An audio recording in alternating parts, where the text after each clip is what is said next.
I shall put the draft resolution to the vote now. Will those in favour of the draft resolution contained in document S/2024-835 please raise their hand?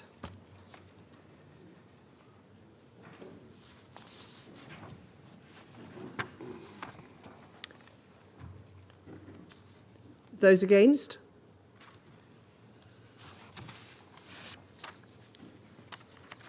The result of the voting is as follows: 14 votes in favour, 1 vote against, 0 abstentions. The draft resolution has not been adopted owing to the negative vote of a permanent member of the Council. I now give the floor to those members of the Council who wish to make statements after the vote. Algeria took a strong position at the United Nations Security Council, pushing for justice and a ceasefire in Gaza. But their efforts were met with resistance, leading to a moment many saw as a humiliation on the global stage. Now, with tensions rising between Israel and Egypt, we can't ignore how these power dynamics continue to play out. Is history repeating itself? Algeria has been actively engaged in addressing the Israeli-Palestinian conflict within the United Nations Security Council, UNSC. In May 2024, Algeria proposed a draft resolution demanding an immediate ceasefire in Gaza, aiming to halt the ongoing violence and address the humanitarian crisis. However, this resolution faced significant challenges, including a veto from the United States, which cited concerns over the resolution's failure to link the ceasefire to the release of hostages held by Hamas, AP.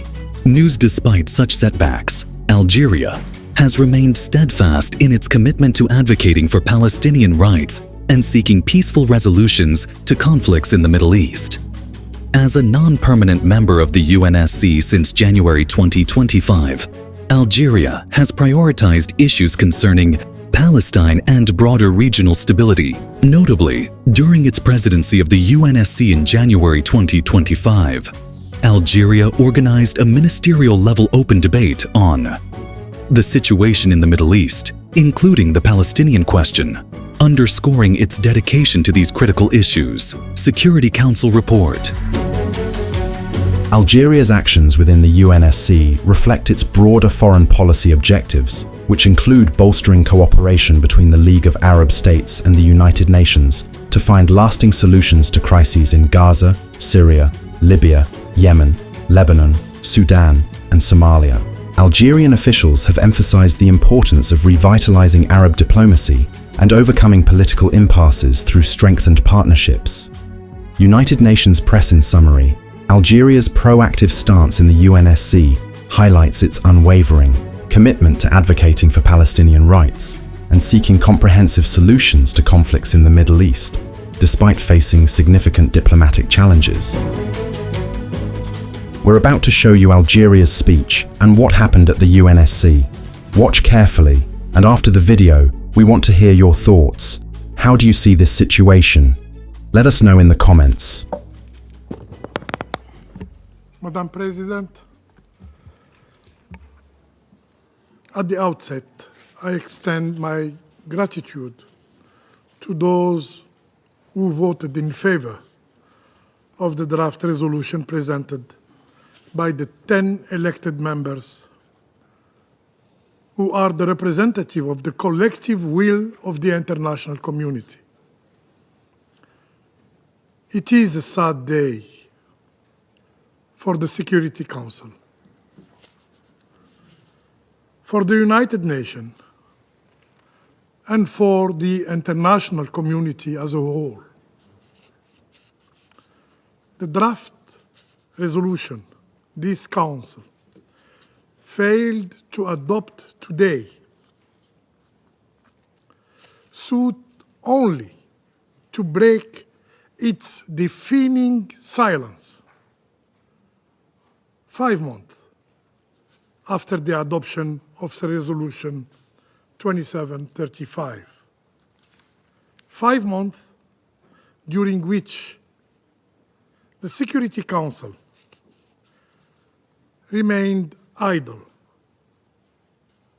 remained hand-tied. This text was far from ideal, but it represented the bare minimum that should have united us. Algeria, my country, has consistently called for enforcing Security Council decisions and imposing sanctions on those who defy the collective will of the international community. For this reason, our position was to adopt a resolution under Chapter 7 of the UN Charter. There were significant concessions during negotiations, yet one member chose to block any action from this Council. Today's message is clear. To the Israeli occupying power first, you may continue your genocide. You may continue your collective punishment of the Palestinian people with complete impunity. In this chamber, you enjoy immunity. To the Palestinian people,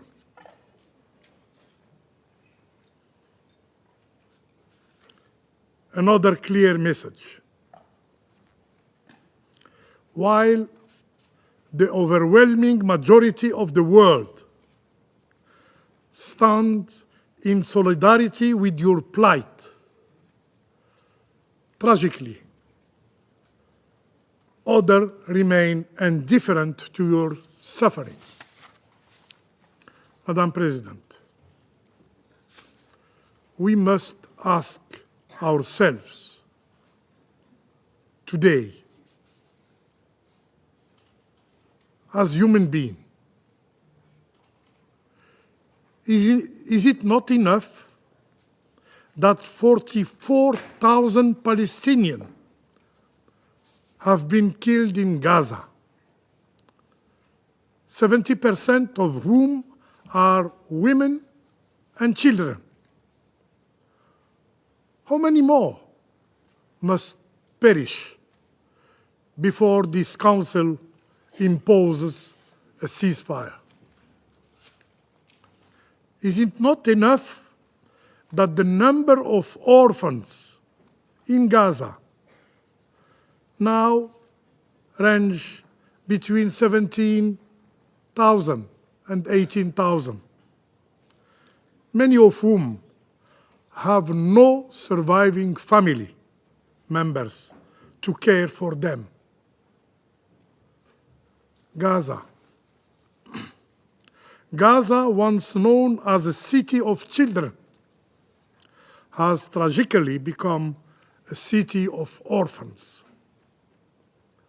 How many more children must be orphaned before this Council takes actions? Is it not enough that over 170 journalists have been killed in Gaza? And how many more journalists must die before this Council acts? Colleagues, Israel, the occupying power, has killed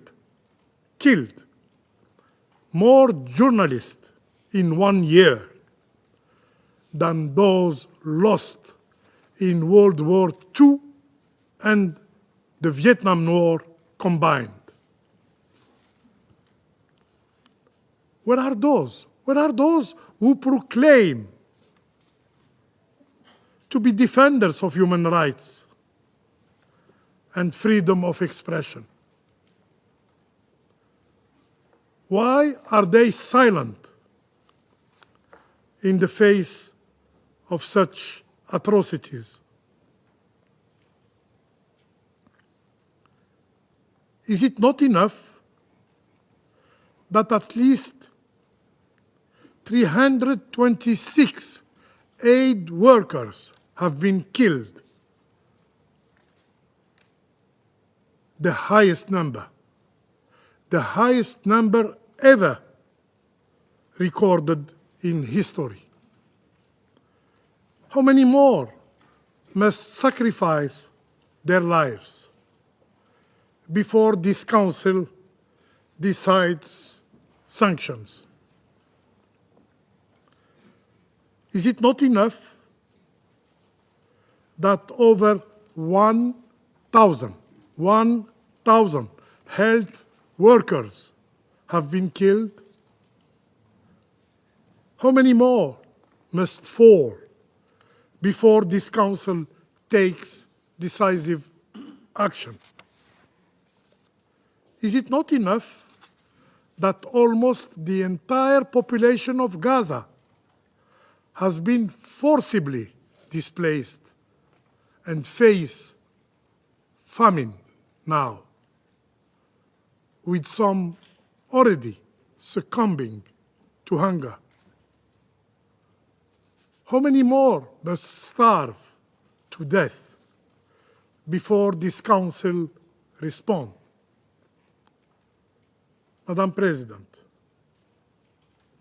in the past year, the Council adopted 4 resolutions. Negotiations were conducted. Calls from every corner of the globe were made. Yet, nothing has stopped the Israeli killing machine in Gaza. And the reason is painfully clear. Israeli leaders operate with the full knowledge that they enjoy impunity. They enjoy immunity. They are certain that this body, the Security Council, tasked with maintaining international peace and security by the UN Charter, will be prevented on acting to halt the genocide. Today, we have missed an opportunity. This failure that will have devastating consequences for the international order. But rest assured,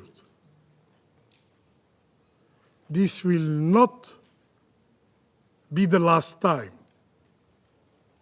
the Security Council will be forced to address a resolution on Palestine. As we have said before, and as we have delivered, we will soon return to the Security Council to demand an immediate and unconditional and permanent ceasefire in Gaza. And this time, with even a firmer language, under Chapter 7 of the UN Charter.